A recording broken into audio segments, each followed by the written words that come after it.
Hi, Pastor Hector Saucedo here, co-pastor of Journey Church in the city of Fullerton. We have been around for 5 years and we are doing our best to create bridges between our local church and who we are, where we live, work, play, study, and worship, because I believe that's where discipleship happens. Our goal is just to equip people and allow them to be who God's called them to be in every area of their life. And the bridges that we have been trying to create between the church and the community are 3 ministries in particular that we have at the church. One of them is The Well, which is a ministry that is reaching out to women in the battered shelters.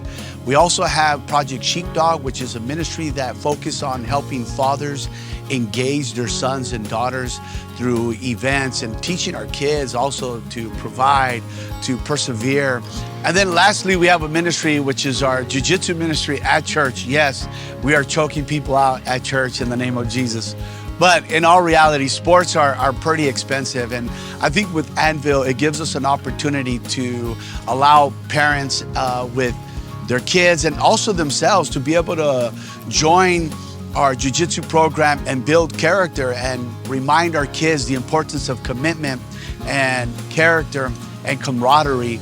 And I think that just happens by proximity and osmosis, and just helping the church and equipping our people to be in proximity of our community and be in areas where we can meet the needs of those that have been marginalized, but also encourage parents and fathers to be the men that God's called them to be.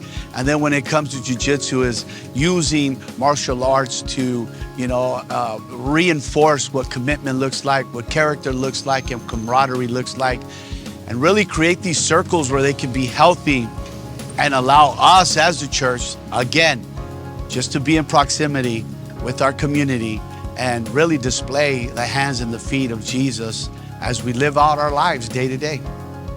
I really want to say thank you. I think sometimes when we are giving and being the hands and feet of Jesus, it's hard to see the fruit of what God is doing through our giving and our generosity.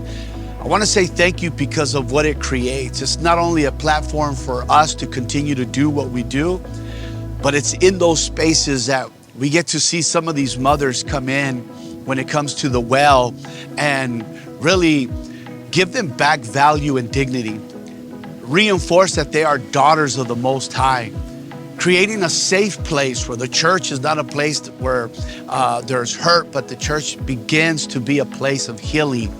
And it starts to process in some of these women. When it comes to Project Sheepdog, being that I'm a father, and these events that we've been doing to see fathers that are, these are not guys that go to church, but to see fathers engage with their sons in these ministries, for me, I gotta say thank you. And unless you're there, it's hard to really experience that, but just to see fathers at work, being fathers, leading their sons and daughters, I can't thank you enough. And lastly, Anvil is a little bit different because we do these round, the circle at the end and these small devotionals. And there's one gentleman, and we've had multiple of these, but I remember sitting there. It's a guy, when we're all said and done, I'm cleaning the mats and he's waiting. And he tells me this, he says, you know what? I didn't know how much I needed this. I'm not a church guy, I'm not a religious guy, but I've realized today that all I've been doing is just existing. And it's funny how from jiu-jitsu and just working out in a quick, just little devo can spark something in a gentleman to say, man, I've just been existing. I'm realizing that I haven't been living with purpose. And that gives an opportunity where the gospel's introduced.